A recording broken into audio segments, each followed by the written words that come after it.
Welcome aboard! We will be your guides during this magical journey into the movies. It's the perfect job for us because we love the movies. It's showtime. Ready when you are, CB. Action. Welcome to Monoreel Radio, episode number 3. I'm Sean. And I'm Jackie. And we're happy to be back this week talking the Jon Favreau 2016 remake of The Jungle Book, the live-action remake of The Jungle Book. Yeah, we're going to do a little comparison to last week's episode on the animation. Yes. So let's start it off. Let's just go for it. All right. Well, what did you think of Favreau's take on this? I will say this. I've seen the movie now 4 times. Coming out of the theater, when I saw it for the first time, I absolutely loved it. As I've watched it a few more times, it's still a very good movie. But when I compare it to the original one that I loved so much, the things that I don't want to go so far as to say dislike, the things that I didn't agree with stand out to me even more as I watched them side by side. Agreed. Yeah, when I first heard that they were doing a live-action remake, I was kind of like, I was very skeptical, admittedly, because I knew they weren't going to use real animals, obviously. So I was like, you're going to qualify this as a live action for one character because it's really just going to be now essentially a 10-year-old boy running around in a loincloth and everything else is going to be CGI. Right. But then when I heard Favreau was doing it, my opinion changed a little bit because admittedly I am a Favreau fan. And I think he really did a great job with it. This is a real visual achievement, what he did. And same thing, when I walked out of the theater, I was blown away by it. But now, especially having watched it just coming off the animation, there's a few things that I don't jive with as much as I did when I first saw it in theaters. And interestingly enough, some of the issues that I had with the animation last week, Favreau addresses in this one, but I don't think it makes for overall a better movie. I will say that of all the live-action Disney reimaginings that they've done, I think this probably is the best one. So far, but this is just the tip of the iceberg. I mean, they're going to redo everything, it seems like. So we'll see if it can hold on to that title. Sure. So why don't we get started with it here? We're going to do things a little bit differently this week. Yeah, we're going to deviate from our normal format a little bit. Instead of, discussing the plot and the music and the characters and story, we're just going to walk through this in chronological order of how things play out on screen because it's going to be a little bit easier to compare and contrast that way, we feel. So let's start at the very, very, very beginning. Before the title card, before the opening credits, we're going to start with the castle. Now, I am a purist. I miss my VHS blocky castle with the lines and then the little arch that comes over it before it says Walt Disney. And the blue background. Yes, I miss my traditional opening. But with that said, I do like what they've been doing lately and bringing the castle open like into the world of the movie that they're in. I think they did it with like Wreck-It Ralph. They did like a really cool open, and they've just been with Pirates. They did it just more and more, bringing it right into the world that we're going to be in. So I think that's kind of cool, and they did it here. What I really, really love about this one though is that Favreau obviously did some homework before directing this film. They actually did painted cells for their castle open, which I thought was really, really cool and, a nice nod to traditional animation, especially being that this was Walt's last animated film. So I thought that was a pretty cool tribute. Another thing that Favreau does really, really nicely is, he starts on the book, The Jungle Book, which is the same way that the animation opens.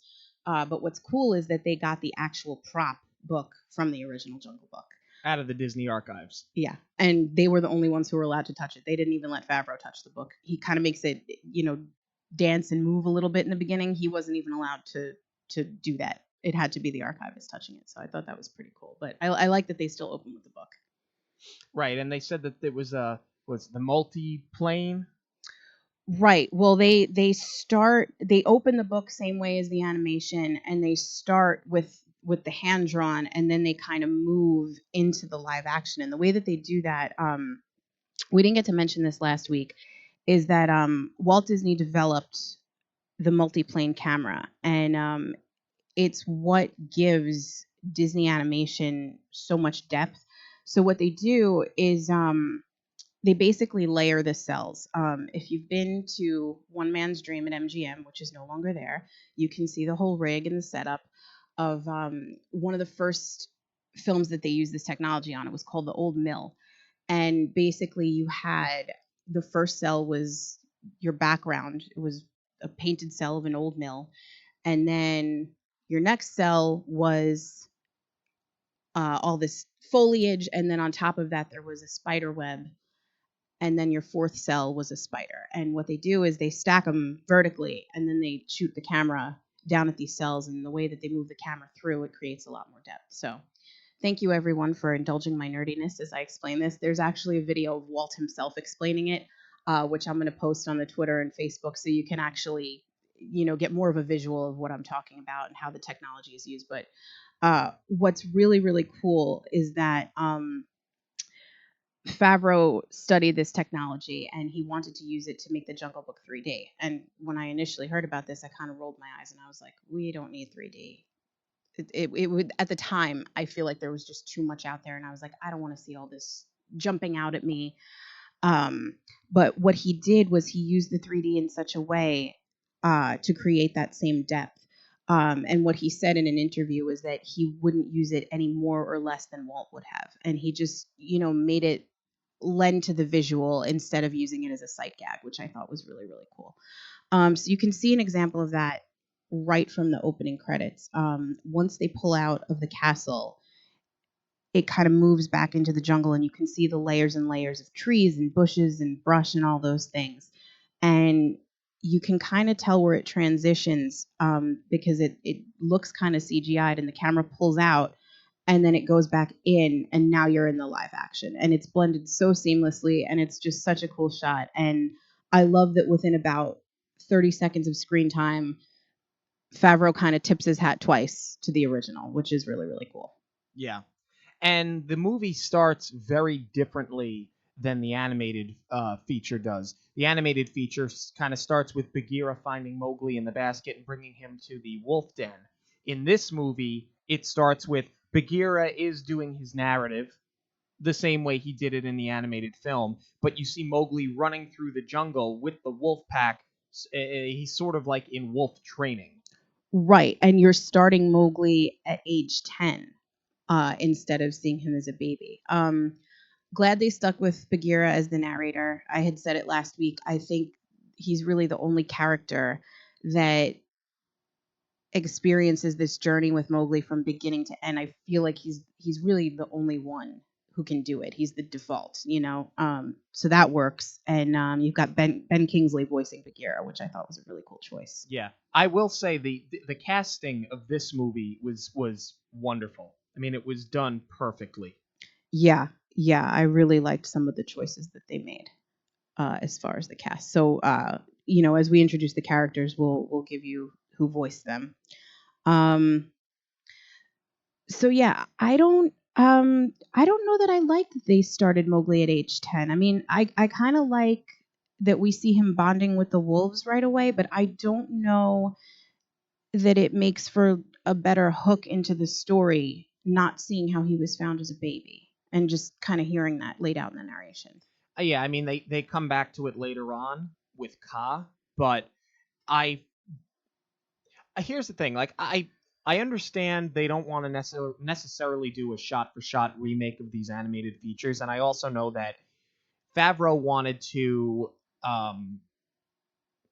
follow more like the Kipling novel, so much not so much the animated feature, but he wanted to give his nods here and there. And the original script for this movie was much darker, so he did kind of lighten it up a little bit and dial back on how dark the original script was. Yeah, I mean, it's okay. I'm sort of indifferent about it. I'm okay with it being a little bit different, and I'm okay with them touching on it later. But when you sit down thinking, when the movie, you know what it is? It's jarring, and I'll say why it's jarring. Because this movie starts with Bagheera doing the exact same narrative. It's almost a shot-for-shot recreation to start the movie. So you think that's what you're about to watch, and when it's not what you're familiar with, it kind of takes you out of it for a second. True. Good point. I think maybe that's the issue I have with it. It's not so much that I dislike it, so much that it takes me a second to like readjust to what I'm watching. Yeah, I agree. I mean, I can do without seeing Mowgli as a baby, but I do like his entrance. Like he literally leaps onto the screen. And he's running with the wolves and he's up on branches and everything. This kid who they picked for Mowgli. Yeah, Neil Sethi, I think that was his name? Is his name? Yes. He's wonderful. I think he's got like the most expressive eyes. He was unknown. This was his first movie, and I thought he did a really, really great job. Yeah, he was excellent. I mean, he was a great Mowgli. Yeah. So yeah, starting him that way. I like that he is running with the wolves, and I think that out of the chute, Favreau does build the relationship better between Mowgli and the pack. I think that in the animation you see more of the wolves just serving as protection and that he is part of the pack. But I think what Favreau developed here a little bit more was a real bond and like a love, especially with the mother, who's voiced by Lupita Nyong'o. He does it very well with some of the characters. Some of the characters, I feel the relationships are kind of strained, or maybe they're not as strong. We'll get to them as we break them down. What I like about this, which is done differently than the original animated movie, is from the jump, this movie is about Mowgli. Yes. Mowgli is the focus of this movie, whereas in the animated feature we had discussed, the movie is about Mowgli, but the movie exists because of Baloo. I feel like this movie can exist with just the kid. Right, and I do feel like he's on his own quite a bit more. And definitely thinking more independently. Yes. And that was one of the things that I said I didn't love about Mowgli in the animation, is that I feel like he's just so easily led. And I think that Favreau addresses that here because he seems to be a lot more self-sufficient. There are some things that I like about that and some things that I'm not so in love with. They recite the law of the jungle, which you don't hear in the original film, right? Right. And then they have the water truce, which, again, is not in the original film. And when the water truce happens and all of the animals come out to drink from the water and they can't attack each other because it's a water truce, Mowgli's using his tricks. He kind of creates a bucket with a rope. And I think to myself, if you've been training to be a wolf this whole time, how do you know how to make rope? I mean, I know it's just vine, but how do you know to do that? How do you know that you can make this bucket? And they kept referring to your tricks, and they come up a lot. For somebody that's never been trained in the ways of man, and for somebody that was supposed to be a wolf, he knows an awful lot about human tools. How he knows how to do some of these things, to me, that was something I really didn't like about it. Even just the concept of drinking from a bowl. Yeah. Why? Like that's not something that he would really know. You're absolutely right. Yeah, I definitely think it served to show that he does have these skills and he's clever and he's really independent thinking, but that was one of the things that, it's like I said, I had some issues with that in the animation, is that he was just doing and mimicking whatever animal he was with. So this is totally the opposite, and he is thinking on his own and he's being creative and clever, and yet it still doesn't work for me. I feel like it makes him less vulnerable than it did in the original movie. Because in the original movie, he was very naive and he would just do whatever he was told to do because that's what he had learned. Right. He only knew what he knew. Right. But in this, it seems like he knows so much more, and he's less naive, and he's less innocent, and he's less exposed. I use that word. He was exposed Yeah. in the jungle. I feel like less so here. I think when we circle around to it, they do give Mowgli's backstory. So I think it may have to do with him having actually spent some time with man. So maybe that's where those seeds were planted. But that's jumping ahead a little bit. We are going to get to Mowgli's backstory. Let's circle back around to this water truce. So basically, all the animals are allowed to gather at the watering hole. You know, predators and prey are drinking together, and it's a truce. They're not allowed to attack because there's a drought. So this is really, how they have to kind of ration the water. So everybody is there, including Shere Khan. Which I love. Ooh, I was gonna say which I hate. Oh, okay. Excellent. I don't like that he's introduced right away, because we were talking about with the animation how it makes him so much more scary, because everybody's talking about how scary it is, how scary he is, and we don't see him until about halfway through the movie. So right away you've lost that fear of the unknown.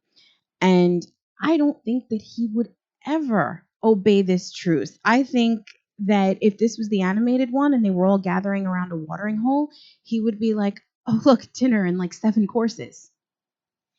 See, and that's what I liked about this. Now, I had waxed poetic last week about how much I love how they developed Shere Khan and that fear of the unknown, and how in his first scene when he was stalking that deer and he hadn't said a word, you kind of got a feel for exactly the type of character he was without speaking a word, just with his expression.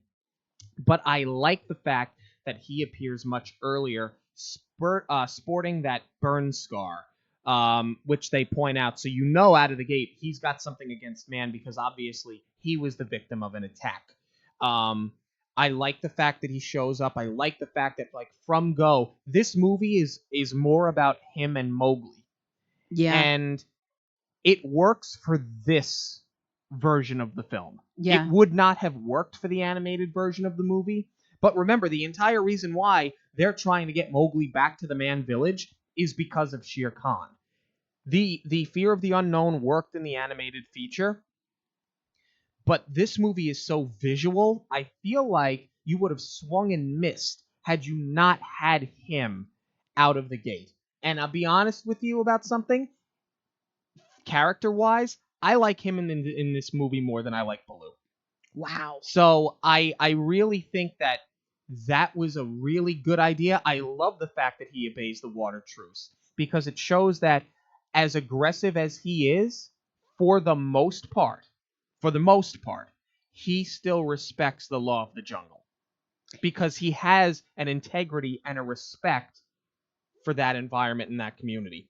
For the most part, there is one instance where he doesn't, and we'll talk about that.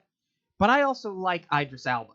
So the fact that we got tons of Idris Elba, to me, was perfectly fine. And I'm actually very upset to hear that he's not going to be James Bond, because I love James Bond as much as I love Disney films, and I was jazzed when I heard that he was going to be the front runner. He was great as Shere Khan. I really, really loved what he, the quality that he brought to Shere Khan. I honestly think he was probably the best casting of this movie. Next to the kid that played Mowgli, I think he was probably the best casting in this film. Yeah. Yeah, especially because it's like you said, the relationship between Shere Khan and Mowgli this time, instead of the fear of the unknown, it's more of a revenge that Shere Khan is after. And I think that really, really comes through in not just the dialogue, but in the voice. I think Idris Elba did a lot with him. Yeah, and Mowgli seems afraid of him from the start, which is a little bit different than the animated film, where he hadn't seen him, but it was, I'm not afraid. And even when he interacted with him the first time, it's, I'm not going to run from you. Right. And that's interesting, because that kind of leads me to my next point, is that so now Mowgli, now that he's interacted with Shere Khan, it gets to the point in the story where he's forced to leave the wolf village. But this time he actually makes this decision on his own, which, like I said, in the animation, he didn't really think that independently, and he was told that he was leaving and he didn't want to go. This time he recognizes that he is causing a danger to the wolf pack, and he decides that he has to go. However, he doesn't say, I'm going back to the man village. He just says that he's going to leave. So he is, in a way, still being forced by Bagheera and everyone else to go to the man village. He just doesn't know it yet. Right. He shows the resistance. He's like, I'll go with the crocodiles. I'll go with the turtles. I'll go here. His intent was never to leave the jungle. It was just to leave Pride Rock and leave the wolf den. Speaking of Pride, Council Rock. Yes, that's the second week in a row I've done that. Council Rock. Well, no, but speaking of Pride Rock, there, I'm glad that you referenced the Lion King, because the way that Mowgli does escape Shere Khan after this water truce is a stampede. Yep. Of forgive me, I'm not too up on my animals. I don't know if I think it's wildebeests, or are they water buffalo? I thought they were water buffalo. Water buffalo. That's right. It is water buffalo, and then in Lion King, it is a stampede of wildebeest. And I'm sitting there watching this as, Mowgli escapes and he runs down into this ditch, and then he's followed by the water buffalo, and they're all running by him, and he ends up jumping on one of their backs. And I was like, man, this is such a ripoff of The Lion King, which is really funny because Favreau is also directing the live action remake of The Lion King, and I was like, what are you going to do? Now, before that scene happens, Mowgli is walking through the high grass with Bagheera. It's an instance where they're having a conversation, they're conversing back and forth, and it seems so real and it seems so lifelike. I mean, we're going to keep talking about how visual this movie is and what a masterpiece it is visually. But he's looking at him like right in the eye. Sometimes when you get these actors, and it's a compliment towards Jon Favreau as a director. It's a compliment towards the visual effects artists, and it's also a compliment towards Neil. He's looking Bagheera right in the eye. A lot of the times when you do these animated and CGI films, you can tell that they're looking in their direction, but not necessarily looking directly at them.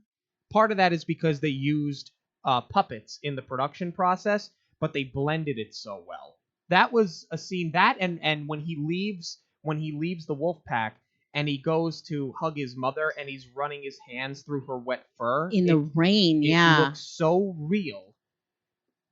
Those were the two instances early on in this movie where I knew how special this movie was. Yeah, no, they really took good care of that. Yes, and you're right. At this point, he is taking the walk with Bagheera after everybody's drinking at the water truce and after the first encounter with Shere Khan. Now they're away from the water, so Bagheera kind of stops in their conversation because he senses something is wrong, and sure enough, it is Shere Khan in the high grass. So he goes to attack Mowgli because now they're no longer near the water. The truce is off, and him and Bagheera get in a fight, and that's how Mowgli has a means to escape. And he said he wouldn't go after anybody during the water truce. He went after Mowgli the second that water truce was over. Like, he was just ready to go. He wanted this kid bad. The next day. Like, there's no real sense of any time passing. I think this is like hours everybody later. kind of broke up, and he's been waiting for Mowgli ever since. But what I really like about that is Bagheera gives Mowgli the means to escape, but they kind of get separated because then he gets caught up in the stampede. I like that instead of Bagheera always being like, well, if you know better, go ahead, do it on your own. That was one of my big issues with the animation, is that, Bagheera is not like really giving him tough love. He just keeps leaving him on this journey because, he's kind of trying to teach Mowgli to fend for himself. But now Mowgli is forced to fend for himself. So after the stampede, is when Mowgli runs into Kaa. And I love how they introduce Ka, because the first thing that we see is this giant piece of shed skin. And I think that's really, really cool, because Mowgli knows nothing about Ka, but you get a sense of how big Ka is. So that makes him, or in this case her, a lot creepier. Yes. Voiced by Scarlett Johansson. I really liked her in this role. It was a very small role. It didn't last very long, but Scarlett Johansson has. I think she's a very good actress, and clearly Disney and Marvel use her a lot because she is Black Widow and she was in this movie, and we know she's friendly with Favreau, right? And he used her in Chef. But her voice is so soothing and smooth, but unsettling at the same time. Yeah, I loved her. I actually think that she was the best casting of this movie. I mean, I loved Idris Elba as Shere Khan, but I think to me this was an excellent choice. First of all, I love the gender flip on Ka. I think that was a really, really interesting choice to make Ka female. Immediately, though, you lose that goofy quality that Ka has in the animation. And it's interesting what you said, because Scarlett Johansson's voice is so soothing. Aside from losing the goofy quality, the way that she lures him in, I think she's like so much more nurturing. And I think that does have to do with just the fact that they made her female. But she almost like tries to baby Mowgli a little bit, I feel like. And that's how she kind of traps him into her coils. Right, which I thought was brilliant. I did too, especially because, since you're losing that goofiness, you lose the hypnosis. What I really liked about how they do the hypnosis, there's no song, is that this is where Mowgli's backstory is introduced. And Scarlett Johansson as Ka tells him what happened to him as a child. And to me, that's a lot more mesmerizing, because what did happen was awful and it's a horrible story. And Mowgli is completely hypnotized by what she's saying. So I thought that was just a really clever choice. Although I don't know that I like Ka explaining backstory versus Bagheera narrating it. Well, I think the point is that she knew what had happened. Bagheera only knew that he had found Mowgli. That's true. I mean, really, a quick filler here, and spoiler if you haven't seen the movie, but we're gonna, I think by this point you're 3 episodes in. We basically spoil every movie if you've never seen it. The backstory is that Mowgli and his father, as it turns out, Mowgli's maybe 2 years old because he's walking, but still a baby. Yeah, not really talking or anything I'd yet. say about 2 years old. Right. They're in a cave. They have fire, presumably to keep them warm. Shere Khan gets drawn into the cave, and Mowgli's father, right before Shere Khan kills him, tries to fend him off with fire and burns Shere Khan's face, and Khan runs off after he takes a swipe at Mowgli's father, killing him. He didn't know Mowgli was there. Mowgli basically left orphaned, and as he comes out of the cave and he's looking around, that's when Bagheera comes and finds him. And Bagheera didn't want to leave him, and then he brought him to the wolves. Right. So, I mean, it definitely worked for this story because this addresses a lot of things. Now we've seen Mowgli as a baby. We've seen Bagheera find him. So that kind of explains why the movie didn't lead off that way necessarily. You also now know why Shere Khan is after Mowgli in more of a now that he's after revenge as opposed to just hating man. He's got a real reason to hate this specific man. Well, remember, he didn't know Mowgli was there. So it's not so much Mowgli, so much as it is that he has a man cub in the jungle that he can prevent from becoming a man and doing exactly to him what was done in the past. Right. I don't know that it's more vengeful. You're right. It's more in the animated movie. It was he's afraid of man's gun and man's fire, so he sees the opportunity to prevent a man cub from becoming a man and utilizing those tools. In this instance, it's more vengeful because he has actually been attacked. And yeah, a bit of revenge. I think that it has that feel to it, but not specifically towards Mowgli because he knows that Mowgli's the child of the man that burned him. I don't know. I feel like he's after Mowgli like so specifically. Because he's vulnerable. True. Because remember, he's not going to go into a man village and tear it apart because of... It's too many. He's outnumbered. And because that's where the red flower is. Right. There is one thing that we jumped here. And that's that Khan returns to Council Rock and kills Aquila. Yes. In front of the entire pack. Yes. And that's a scene where, like I said earlier, for the most part, he respects the laws of the jungle. And Aquila had a throwaway line saying, the tiger certainly wouldn't come to our territory to start causing problems, especially during a water truce. It was something to that effect. So what that means is you're really not supposed to go to someone else's territory and start stirring it up. And he goes and not only stirs it up, but he kills the leader of the pack and then takes his place on his throne. That's right. So, in that aspect, doesn't really respect the law, but it's such a good scene because we talked about how he was almost evil incarnate in the animated film, but he comes right out with it early on.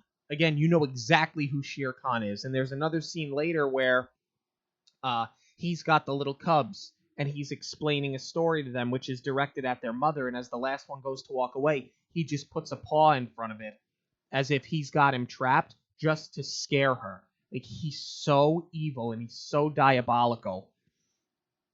Great CGI. Mm-hmm. Because he's wonderfully expressive. Idris Elba. I mean, there's nothing else that needs to be said there. Yeah, no, it's a really great scene. And see, this is why I feel like it is so much more about revenge on Mowgli, because it's not just that he overthrew the wolf pack and is trying to, take over there. It's that he's waiting for Mowgli. He knows when he hears about his father's death, he's going to come back, and that's where Shere Khan is going to be waiting for him. But like you said, he brought it into the home. This wasn't just like a scuffle that happened out in the jungle somewhere. He brought it back to Council Rock. And the fact that the wolves, and there's a lot of them, they greatly outnumber him, but they can't do anything about it. Just shows how powerful he is. Yeah.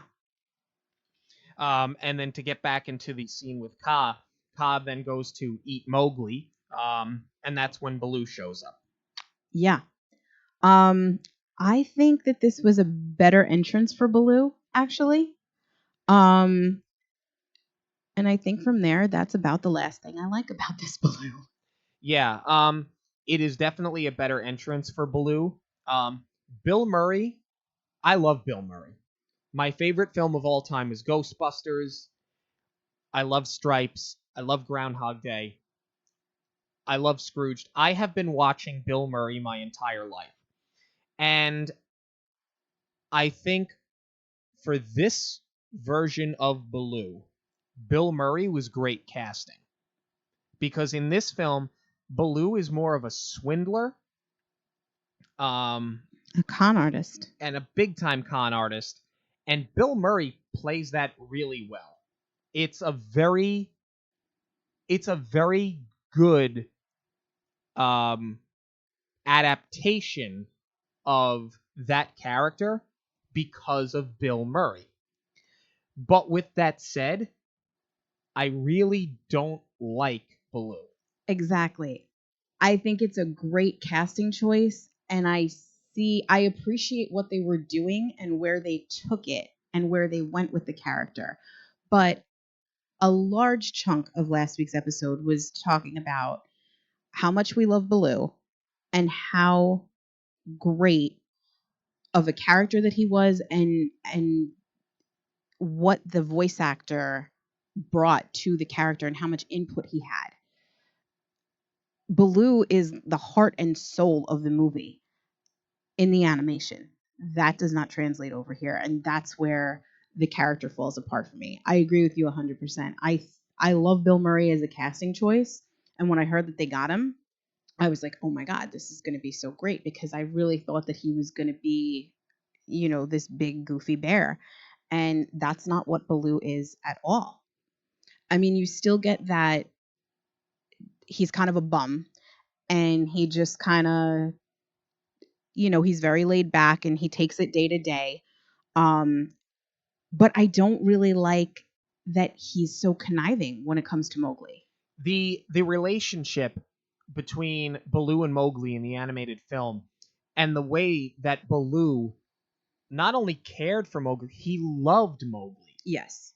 That does not really come across at all here. He uses Mowgli as a tool to get what he wants, but other than that, he has a throwaway line of "that was the hardest thing I ever had to do," but there was really no build up to that, because even watching it, I never really felt that Baloo ever cared about Mowgli more than using him to get what he wanted out of him. Right. Like, for example, out of the gate, when he sees Mowgli, I don't even really know that he cared so much to save Mowgli from Kaa as much as he did, how can I use this man cub now? Because from the jump, he wants Mowgli to help him get honey.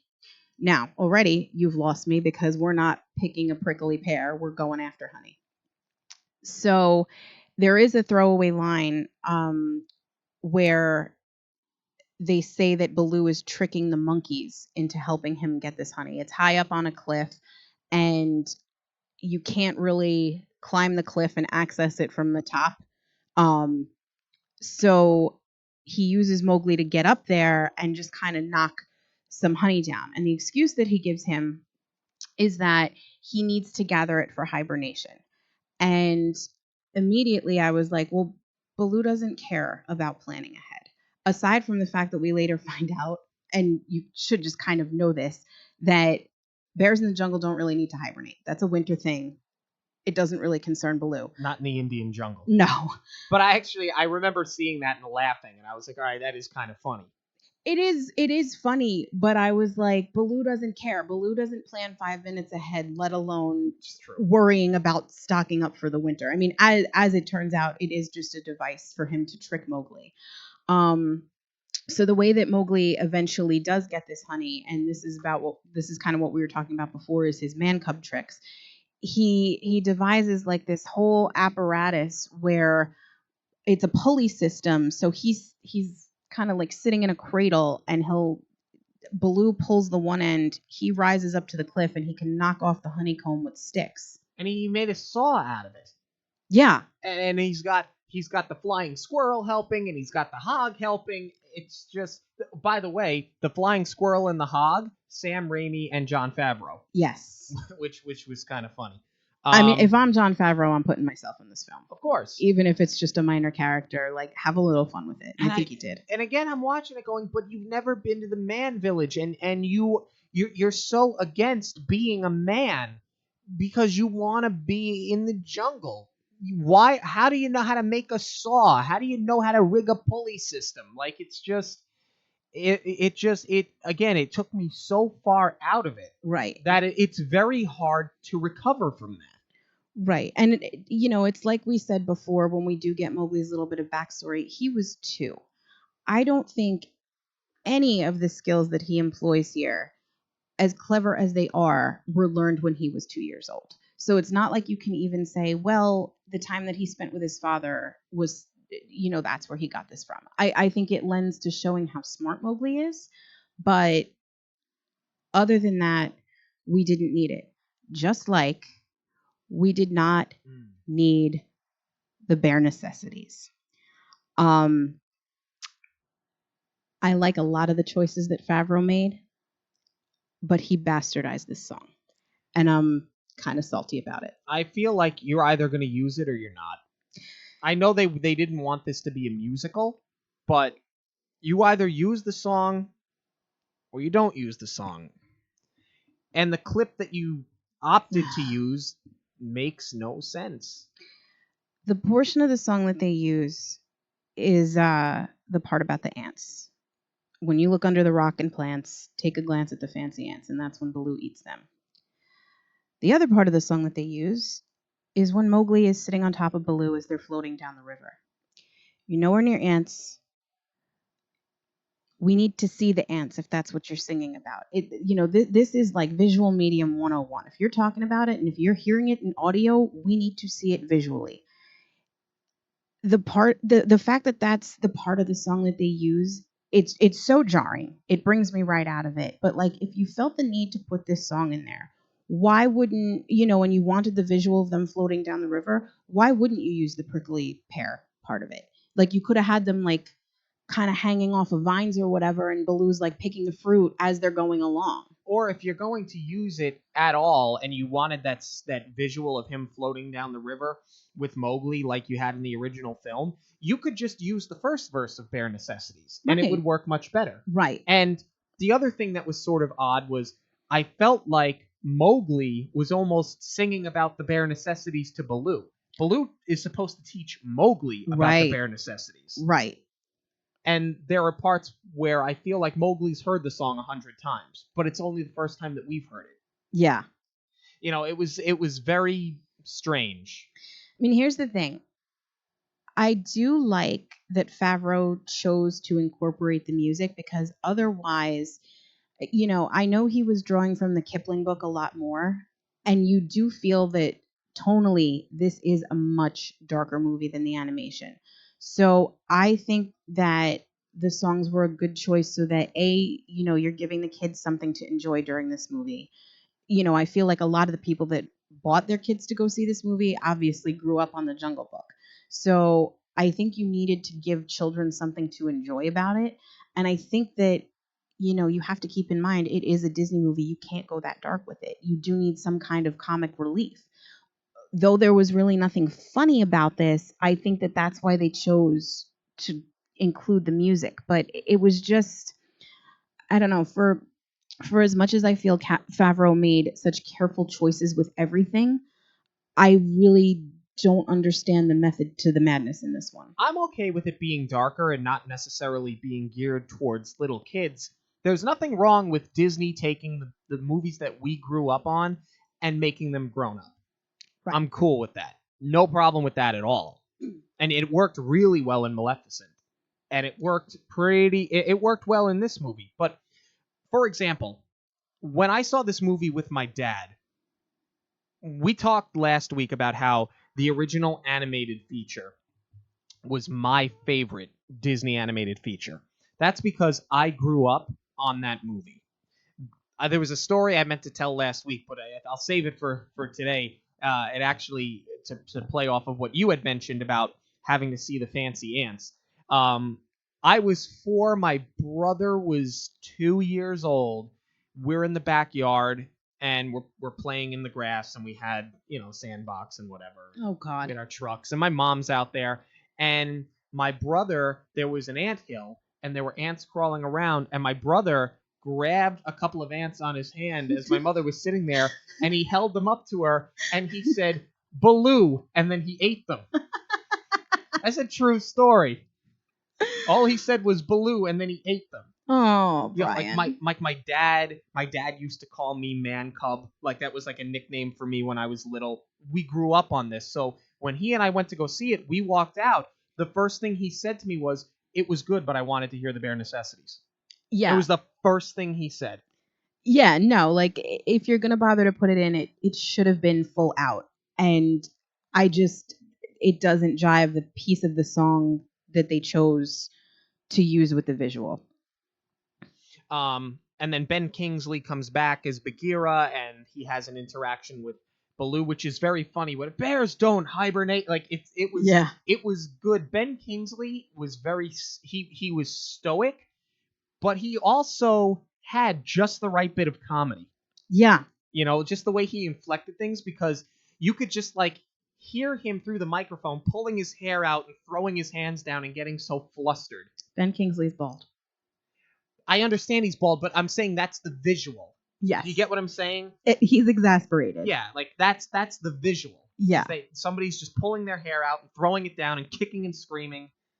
I think where in the animation Bagheera's a little high strung, this is just full on exasperation with everything. But I really like that. I feel like the relationship between Bagheera and Baloo starts to develop a little bit earlier. Like right away, he calls Baloo out on all of his. He does call him a con artist to his face. Yeah. So I think that sets the tone of like, I'm not gonna put up with your garbage. And Baloo knows that he's not going to get anything past Bagheera. So I feel like they start to work together a little bit more right out of the gate. And then you see Mowgli using his tricks to rescue a baby elephant that's falling into a ditch. That's an important scene because it's one of the first times that Baloo and Bagheera together, more specifically Baloo, see how special Mowgli is because of how caring he is. Right. Now, the elephants, they made a quick entrance into the film earlier, and they don't have the AM Dawn Patrol, and they don't sing, but, Bagheera makes him bow down, and he's like, we respect them because they helped create the jungle with their tusks and the way that they knocked down trees and they dug things up. They're probably the most well-regarded and highly respected animals in the jungle. Right. And it's interesting that was something that I kind of missed, that they're not really used as comic relief. They're more about function. But yeah, this second encounter is really, you see the elephants earlier on in the movie, but this is really like the first big encounter with them. And I thought it was interesting because instead of playing with Colonel Hathie's son like we do in the animation, there really is no Colonel Hathie even. It's just the baby elephant, but I feel like there's more of a bonding experience this time around because he's trapped in a pit and Mowgli again uses his tricks and he ties a bunch of rope together and he needs the elephants to pull the baby out, but he helped them do it because he got the rope. Right. When Bagheera eventually convinces Baloo that Baloo has to let Mowgli go with him to go back to the Man Village, the way that Baloo just casts Mowgli off and is like, I don't need you anymore. Don't you understand? I don't want you here. Like, it was so mean-spirited. And Baloo's throwaway line is, that's the hardest thing I've ever done. But why? Why did you do it that way? Like, why didn't you just explain to the kid, hey kid, I'm gonna bring you back to the like sort of how they did it in the original. The fact that he was so nasty and went out of his way to be so faux mean to the kid, to hurt the kid's feelings and upset him into leaving, was startling. Because the relationship between the two of them was so good in the first movie that, to me, this completely took me out of it. And to me, at this point, this is the only point in the movie, in spite of the fact that Bare Necessities falls flat, in spite of the fact that Baloo is a con artist and he's not this jungle bum, and he's just like, go with the flow and I'm going to be your Papa Bear. This is the one part of the movie where I no longer feel like I'm watching The Jungle Book. I disagree a little bit because I feel like him being so mean comes from the fact that he is starting to care about Mowgli. And this version of Baloo has never really cared about anything. He's just a conniving guy and he just cares about number one. He cares about himself and that's it. So I think that he's starting to have these paternal feelings towards Mowgli and he's also hurt too. And I think that that's why it comes out so mean. Yes, no. I see it. It's just the hardest part for me in watching this movie is trying to separate it from the original. It's not that I disagree with what you're saying, and I said it before. Bill Murray portrayed this version of Baloo very well for this version of Baloo, Bill Murray was a great casting choice. I will go so far as to say this, and I will probably repeat myself at the end of the episode. As a standalone movie, if the original Jungle Book animated feature didn't exist, I would have loved this movie. But because I have something to compare it to, and it's something that meant so much to me as a kid, there are just so many things about this movie that I find. I try to separate the two, but I find it very difficult to do. No, I can kind of see that. But on that scene in particular, I think we're just going to go point Jackie because, well, last week you started keeping score. All right, fine. All right, so this finally brings us to King Louie.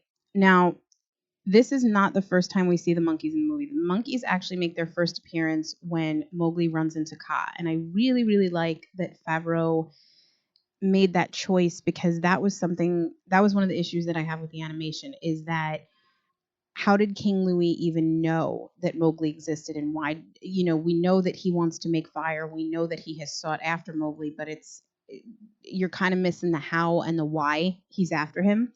So I think that they addressed it here really, really nicely because you see the monkeys earlier on, and what they did with King Louie, who is brilliantly voiced by Christopher Walken, is that they gave him more of like a mob boss quality. That's what I wrote, yeah. He's got eyes everywhere in the jungle. He's using the rest of the monkeys. My ears have ears. Yes. So I thought that was really, really cool.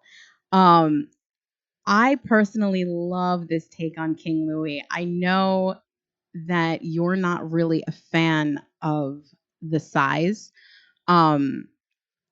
I think it worked, especially to give him this mob boss quality. But what they do is they make him a Gigantopithecus. And I thought that was something that they made up for the sake of a rhyme in the song, but it actually is a species of, I don't know, orangutan.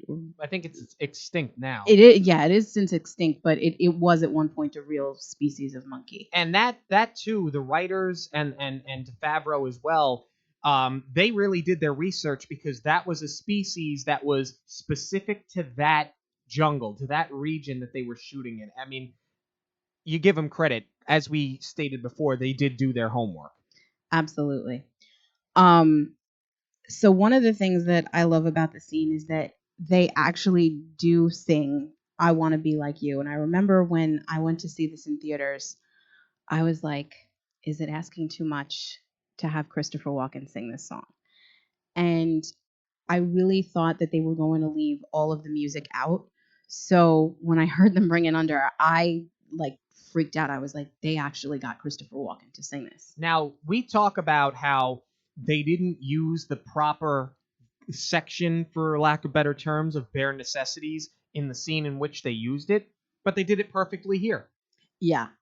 Not only does it work very, very well, they changed the lyrics a little bit, which, like I said before, I'm a purist. I don't ever usually agree with, but they made it work, and they actually had Robert Sherman do it, I believe.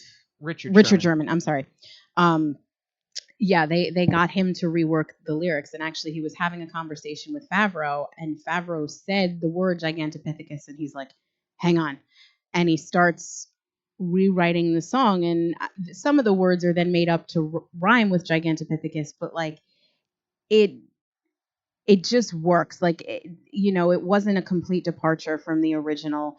You lose that swing quality from the animation, but they still made a really, really fun number. And what I love the most about it is that Mowgli picks up a cowbell off the floor. They actually planted the cowbell. If you're familiar with Saturday Night Live, you know the infamous I Need More Cowbell scene when Christopher Walken hosted. And I just love that Favreau did a little hat tip to pop culture. Yeah. And you had pointed it out before. I'm all good with them using this species that is specific to the jungle and making him sort of like a larger than life being to kind of give him that character development of, I'm sort of like the head honcho here. Mm-hmm. But I did feel like I was watching, maybe not King Kong, but it did throw me with how large he was. It does give him a more villainous quality than see, in the animation, I think that King Louis is a little bit, he's more of the conniving one in that one, and here he's more villainous. Yeah. But I think he's Magnificus. I think that he was really good. Yeah. I in spite of the fact that I found his size distracting, I really, really liked this King Louis. And I think Christopher Walken was excellent. I also think that they had to use the size, though, because when you think about how the ruins crumble in the animation, King Louis holding it up and Baloo tickles him and he loses his balance. Obviously, we've talked about visually how amazing this movie is. I feel like that would have been a feat to accomplish if they did that, sort of shot for shot. So in this case, King Louis is chasing Mowgli throughout the temple, and that's how it ends up falling apart, because he's taking swings at him and he's destroying the temple in the process. So I kind of think that you needed this size to pull that off. Although, for as much as I love what they did here, I did miss that snatch and grab and that swing number, and it just made it a lot more fun. Right. I guess if the idea here was, because it's live action, make it slightly more realistic and have them more, make them look like they're moving more naturally. You're not necessarily going to have them dancing, but in this case it worked, whereas in Bare Necessities it really didn't work that well. Here it worked, and I think that the Louis character was a better character than Baloo. Agreed.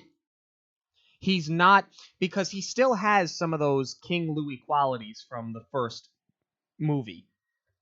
I think you're right. I think he's a little bit more of a villain, but it's only a little bit more. Like, I feel like because in the original movie, Louis wants Mowgli because Mowgli can make fire. He offers him protection, but he otherwise doesn't care about Mowgli. Right. It's the same thing here. It still translates over the same way. It's just done a little bit differently. Right. So this why I was okay with this one. So after that, now we're kind of approaching the end of the movie. What's interesting is that the vultures were taken out altogether, and I was really missing that comic relief. For a couple of reasons, because this was a darker movie. So to me, like, that would have been such an obvious choice to put the vultures in, because it is so dark. And, like I said, I think that they missed the opportunity for a couple of good jokes. And I thought that would have been like a really, really cool cameo. Like how we were talking about in the animation, they were modeled off the Beatles and they were supposed to get the Beatles to voice them. I think Favreau, even if he had gotten like 2 or 3, like it could have been like a cool opportunity for a cameo there. Well, he can't get 3 because there's only 2 of them alive. Oh, well, no, I didn't mean the Beatles specifically. I meant if you brought it to pop culture now. But he did try. That was the thing. He tried to get Ringo Starr and Paul McCartney. Oh, I didn't know that. He tried to get them, but he said admittedly it was too little too late, and he said they hadn't planned on it far enough in advance, and they tried to get them, and it was sort of too last minute. Even if it would have just wasn't been meant to be. Even if it would have just been something where they're panning across and you have the 2 vultures, and it's, what do you want to do? I don't know. What do you want to do? Like, if you could have just had Ringo and Paul do that back and forth and taken a half an hour to record that audio, It would have been amazing. But he said admittedly they waited and didn't have enough time. I'm wondering, though, if that was time with regard to actually animating the vultures, or more like to get them to do it. I don't know. But ask Jon Favreau. Yeah, that would have been a cool wrong to right, though. So now we have our final encounter with Shere Khan. This, Mowgli goes back to avenge Akela, this is where you really start to see his bravery. He goes over to the man village, and he's able to steal fire. He steals a torch from outside the man village because he goes back, and Shere Khan is there, and Mowgli. What was amazing about this was when Mowgli goes back, and this is the weapon that he's got, because I think it was he tries to stand up to him, and I believe it's Bagheera that says, and this was something that sort of threw me. He goes, "Fight him like a man." Yeah. And I was like, okay, all right, so Mowgli, don't use your tricks. Okay, Mowgli, use your tricks. And the other thing too is they were so afraid of the red flower that they're sort of like encouraging him to like, okay, go be everything we don't want you to be. Everything we're afraid of, we want you to become. And interestingly enough, as he's running through, a part of ember falls off this torch and starts a forest fire. And when he gets there, he doesn't realize that this has happened. It's Shere Khan. And I actually liked this a lot. I thought it was really cool. And I thought that it was going to get everybody to turn on Mowgli. And Khan gives this speech of, look at what you've become. Look at what you started. Because he's pointing out that the red flower destroys everything. Right. And even Baloo says the red flower destroys everything. Don't play with it. Mm-hmm. He says to Mowgli earlier on, and in a way, he kind of starts to become everything that they were afraid of. But because they are so afraid of Shere Khan, and because they're so fed up with him, and they want him overthrown, that they all start reciting the law of the jungle, and it's like for lack of a better term, they kind of rally behind the red flower. It's sort of a very weird scene. I think they kind of are rallying behind Mowgli more than anything else, but it's just interesting that they choose to embrace his man skills. I guess the reason why they've sort of embraced his man skills is because they've conceded to the fact that that's the only way they're going to be able to defeat Shere Khan. Right, but I think that's just kind of a weak choice because it's convenient. It's like you were so against it this whole time, and now that you need it, you're going to call in the favor. And to me, it's just kind of weak. Right, and they have this sort of chase scene where Khan, who is so afraid of the red flower, starts chasing Mowgli through a forest fire. I mean, I guess Mowgli leads him there. I know he does, but if Shere Khan is so afraid of it, remember in the animated movie, Shere Khan, when he sees fire, wants nothing to do with it. He's so motivated to kill Mowgli that now he doesn't care. But it sort of threw me out of it. I felt like you developed this character, and now you're sort of throwing it away. Right. It does work for Mowgli, though, because the way that he leads him into the forest fire, he creates another rig. Really not a rig. It's just a piece of rope, and he throws it over a tree, and then goes back down the inside of like a hollow tree. It's a dead tree, and lures Shere Khan in through this dead tree, and they climb up back to the treetops, and Mowgli is able to jump to the next tree, and because of Shere Khan's weight, he can't do the same thing, and he ends up falling. So I think that lends back to Mowgli's character, back to how clever he is that this wasn't even really a man trick. It was just a piece of rope. It was just him being smart and using this opportunity. And this was really the only way he was ever going to bring him down. I liked in the original movie that Shere Khan lives at the end, but in a way, he's sort of neutered, for lack of a better term, because now he's not going to go back and mess around with these characters because he's afraid of what has happened, and in a way, I kind of felt like he runs off and it's almost like an embarrassment, but he also knows that Mowgli bested him. I don't know that I like the fact that Shere Khan dies at the end of this movie.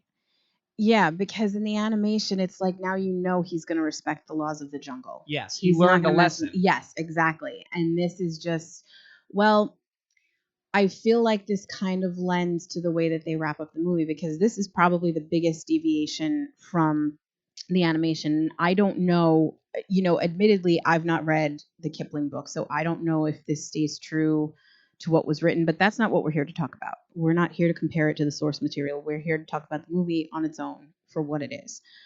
So at the end, Mowgli does not go back to the man village. He went there to get the fire, and that was it. There's no girl, no one lures him there, and he doesn't make a choice. This isn't about him making that choice between living in the jungle or growing up in the man world. This is about him earning his place in the jungle. So I think he had to kill Shere Khan so that he could prove that he had every right to stay. But it's like I said, that there were a lot of things that Favreau addressed that I had issues with in the animation. But this is where I don't think it's a better movie, because I don't like that he didn't go back to the man village. It shows growth as a character, and I think there's a better character arc for Mowgli, but I don't think that this works for the story. I see, and I disagree. I feel that it does. I felt like the ending of the animated film worked because it was sort of tongue in cheek, which was kind of the whole movie, in its own right. I was totally okay with him not going to the man village and staying with Bagheera and Baloo to live out his life in the jungle. I was okay with that. I love the ending to the other movie. This I'm okay with. I'm almost indifferent about it at this point, but I was okay with how this one ended. I'm not really okay with it, but I think that he had to kill Shere Khan, though, in order to make this work. Quickly, because I feel like in these past few minutes we've been talking a lot about what didn't work, but I do want to hit on something that Favreau did really, really, really well, and that is the visual achievement that this film was. So basically what he had to do, you were talking about the sightlines before between Mowgli and Bagheera, and part of that is a nod to the actor, which I think is remarkable that, a kid that young who had never acted before really grasped the concept of what he had to do and was able to interact with puppets and make it believable. And this movie is essentially it's all him. It's either him talking to Favreau off screen or him talking to puppets. And I think that for a child actor, he handled that really, really well. So basically, to do the visual effects, Favreau pretty much had to reverse engineer the production process.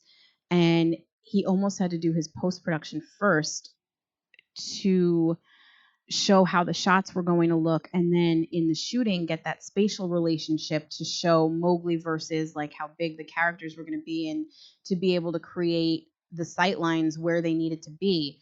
They had to have it done almost shot for shot before production even started. So it wasn't so much working off of storyboards as it was working off of the visual effects shot. It almost looked like they built a video game shot for shot of what they wanted. And then when they actually went in on the blue screen, that's how they had to line it up. It was, when I was doing my homework, I kind of got sucked into a black hole of how they did this production. It was such a mind meld about what they had to do. I still can't even really wrap my head around it, but I think they did an amazing, amazing job, and it showed because they did get the Oscar for visual effects, which was absolutely deserved. Yeah. Oh, they absolutely earned it. No doubt about it. Visually, this is one of the most stunning movies I've ever seen. I think it's up there with Avatar. I think for its time, it doesn't hold up now, but for its time, I think it's up there with the original release of Titanic. That Titanic was a visual marvel, but it never held up. Now, 20 years later, you see how flawed that movie is. Yeah. But this movie will hold up. Avatar has held up partially because it's a completely fabricated world, but so is this one. Right. You don't have those visual effects where you're actually holding a prop that has deflated when somebody runs into it. Right. Like you have in Titanic. I am so excited to see what Favreau's going to do with The Lion King, though. I think he's the perfect choice. I mean, after seeing this, like, how do you not, when you choose to recreate The Lion King, how do you not pick Favreau? Listen, and for a lot of people, they're going to walk away thinking that we didn't like this movie. Far from it. I think we both like this movie a lot. I said earlier, I think it's probably, as of now, the best live-action remake that we've seen. Mm-hmm. It's just that the handful of things, and it really isn't a lot. When you talk about a movie that's an hour and 40 minutes long, and you pick 4 or 5 things that you weren't happy about with it, in all, I think the filmmakers did a fairly good job. It's just that I, for one, am very critical about this because of what the original film meant to me. I think that's it, is that the fan in us doesn't really appreciate the liberties that were taken, but overall, the movie critic, for me, that all works. Right. So, news and rumors for the week? Anything standing out? I don't have too much news, but rumor. We hit on it in our first episode that they are eventually going to remake Little Mermaid. They've been toying with it for quite a while. We've heard so many casting choices. So this isn't really a rumor, but there is a fan rally for Zendaya to be Ariel. And, we had talked about that we really liked, both of us, Anna Kendrick. We thought that would be a great casting choice. But I think Zendaya would be amazing too. I mean, I'm not really a fan of hers. Like, I like her in every movie that I've seen her in. I've never really gotten to her music. But so she was just somebody that wasn't really on my radar. And I saw a fan rendering, which you can see on our Twitter, and I'll put it up on Facebook as well. It's amazing. They put her, in the shot where she's on the rock and the water leaping up behind her, and they put some red in her hair, and it's just such an amazing fan rendering. I was like, I could totally be on board with this. Yeah, we'll see what happens. I mean, not that it was a fan vote, but if Idris Elba isn't going to be James Bond, I don't know that Zendaya is going to be Ariel. True. I mean, we'll see. They have so many other live action remakes that they're doing right now. I was mistaken. I thought that we were looking at like a year or two before Little Mermaid. It sounds like it's going to be even further than that, to the point where Anna Kendrick might not be cast because she might be too old. Yeah. If they're talking about 4 or 5 years down the line, unless she still looks similar to the way she does now, I don't know that she could pull it off. She might fall into the same trap that Anne Hathaway fell into for you when you wanted her to be Belle. Right. All right. Well, that's going to do it for us this week. Thank you so much for tuning in. We will be back. Next week. We're going to watch another classic and another film that was innovative because of its technological breakthroughs. Next week, it's time for Who Framed Roger Rabbit, which I am very excited about. Very excited. For Jackie, I'm Sean. Have a magical week, everyone. On behalf of Monoreel Radio, we'd like to thank you for joining us. We'll see you at the movies, the stuff dreams are made of.